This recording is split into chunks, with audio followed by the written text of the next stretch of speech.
Subscribe कीजिए हमारे channel को और इस बेल आइकन को दबाइए लेटेस्ट टेक्नोलॉजी वीडियोस सबसे पहले देखने के लिए।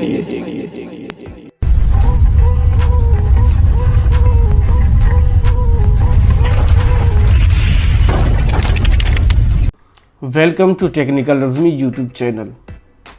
दोस्तों, पिछले वीडियो में आपने स्ट्रिंग्स के कुछ फंक्शंस के बारे में आपने पढ़ा देखा। इस वीडियो में हम आपको बताएंगे कि किस तरह से डेटा को आप HTML फॉर्म से गेट कर सकते हैं। तो हम इन सबको कमेंट आउट कर देते हैं। उसके बाद में हम यहाँ पर एक न्यू कमेंट आउट कर देते हैं कि gate data using HTML form. ठीक है, यहाँ पे हम ये पढ़ेंगे कि HTML फॉर्म के थ्रू से डेटा किस तरह से गेट कर सकते हैं PHP में। तो यहाँ पर हम सिंपल सा एक HTML का बॉयलर प्लेट ले लेते हैं। टाइटल में हम कुछ भी नहीं रखते हैं और यहाँ पर सिंपली हम एक फॉर्म बना लेते हैं। फॉर्म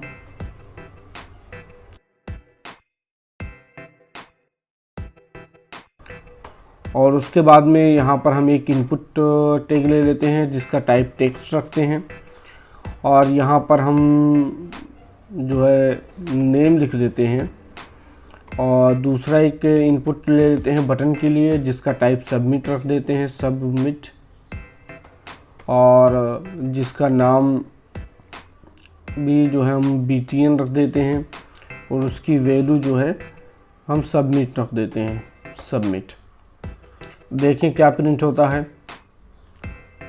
ये देखिए एक फॉर्म हमारे सामने आ गया है एक सबमिट बटन के नाम से। ठीक है, अगर आपको HTML के बारे में नहीं पता है तो हम अगली सीरीज़ में HTML के बारे में भी बता देंगे। जब तक के लिए आप इतना समझ लीजिए। अब फॉर्म के अंदर हमें डेटा गेट करने के लिए दो मेथड मिलते हैं। सबसे पहला मेथड ये रहता है कि आप पोस्ट मेथड से डेटा भेज दीजिए और दूसरा ये रहता है कि आप गेट मेथड से डेटा भेज दीजिए। ये दोनों मेथड इसमें सपोर्ट करता है। तो सबसे पहले हम देख लेते हैं कि गेट मेथड से किस तरह से डेटा आता है। तो यहाँ पर हम कैपिटल में या स्मॉल में गेट लिख देते हैं। ठीक है, अब यहाँ पे हमें कुछ कोड लिखना होगा। कोड क्या रहेगा कि यहाँ पे हम लिख देते हैं कि जैसे कि हम नाम गेट कर रहे हैं तो नेम नाम की एक वेरिएबल बना लेते हैं जिसके अंदर हम डॉलर लगाएंगे, स्लैश लगाएंगे। उसके बाद में जो मेथड से हम डेटा को गेट कर रहे होंगे वो मेथड का नाम लिखेंगे। फॉर एग्जांपल कि हम गेट मेथड से ले रहे हैं तो हम यहाँ पर गेट लिख देंगे। गेट लिख करके हम ब्रैकेट लगाएंगे और इसके अंदर जो है हम ये लिख देंगे कि क्या डेटा हमको चाहिए।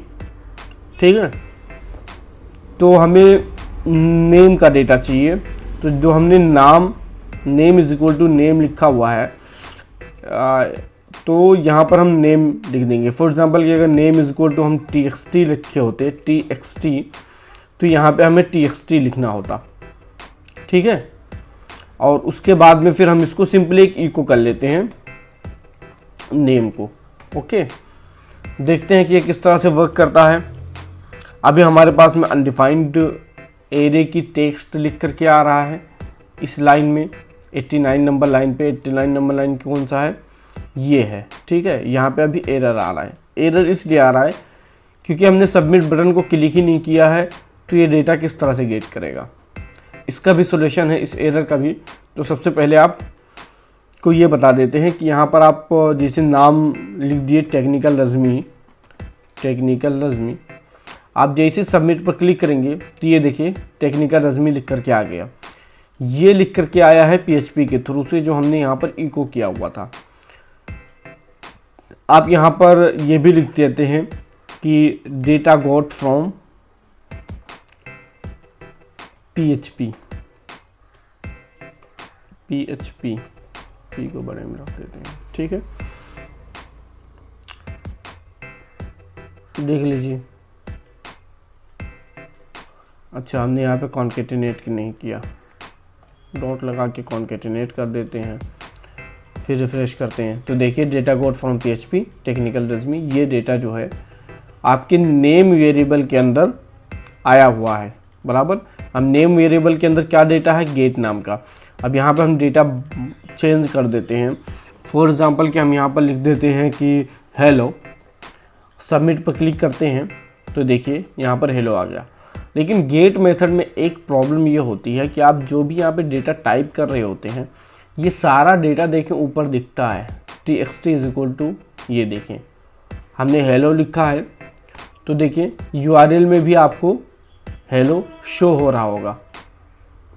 तो इससे बचने के लिए हम पोस्ट मेथड का यूज़ करते हैं। पोस्ट मेथड में क्या होता है, फॉर एग्ज़ाम्पल कि हम इस सबको मिटा देते हैं और एक फ्रेश पेज ले लेते हैं। ठीक है, ये वार्निंग को आने दें, इसका टेंशन मत लें। इस वार्निंग का सोल्यूशन भी मेरे पास में है, बताता हूँ लास्ट में वीडियो के। तो यहाँ पर गेट की जगह पर हम पोस्ट लिख देते हैं।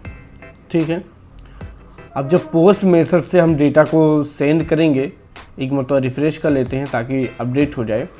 उसके बाद में हम यहाँ पर हेलो लिखते हैं।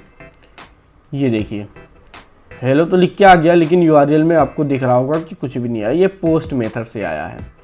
तो पोस्ट मेथड क्या करता है कि URL में डेटा नहीं रखता है, बल्कि वो डायरेक्टली हमारे डेटा को पोस्ट कर देता है। जैसे टेक्निकल रेज़्यूमे लिखे तो यहाँ पर जो है लिख कर के आ गया, बट डेटा URL में शो नहीं हुआ। तो ये दो मेथड है डेटा को पोस्ट करने के लिए, यानी HTML फॉर्म से डेटा को गेट करने के लिए दो मेथड है। अब आपको इस एरर का सॉल्यूशन बता देता हूँ कि इस एरर को सॉल्व करने के लिए आपको क्या करना पड़ेगा। यहाँ पर जो भी मेथड लिखे हुए हैं तो यहाँ पर एक कंडीशन आपको लगानी होगी। अगर इज सेट फंक्शन क्या करता है, चेक करता है कि ये डेटा एग्जिस्ट करता है कि नहीं करता है। ठीक है, तो हमने ये बता दिया कि भाई पोस्ट मेथड से txt नाम का जो डेटा आ रहा है वो सबसे पहले भाई चेक कर लो कि ये एग्जिस्ट करता है कि नहीं, डेटा इसके अंदर कुछ है कि नहीं है। अगर है तो फिर ये सबको प्रिंट कर लो। ठीक है, अगर नहीं है तो कुछ भी मत करो। तो ये इस सेट फंक्शन की वजह से आप इस एरर को थ्रो आउट कर सकते हैं। देखें अब ये एरर नहीं आएगा। ठीक है, अब नेक्स्ट वीडियो में हम आपको जो है एक प्रोजेक्ट बना के दिखाएंगे, जिसके अंदर एक सिंपल सा प्रोजेक्ट रहेगा, जिसके अंदर जितने भी आपने आज अभी तक के सीखा है PHP की सीरीज़ में, उन सब का यूज़ करके एक सिंपल सा प्रोजेक्ट बनाएंगे। हमने ये पोस्ट मेथड इसीलिए आपको बता दिया, पोस्ट गेट मेथड, ताकि आप जो है नेक्स्ट प्रोजेक्ट में आपको इजी हो समझने में। प्रॉब्लम होती है तो आप कमेंट आउट कीजिए, मैं इसका जो है सॉल्यूशन आपको बताऊंगा। नेक्स्ट वीडियो में मिलते हैं एक प्रोजेक्ट के साथ में।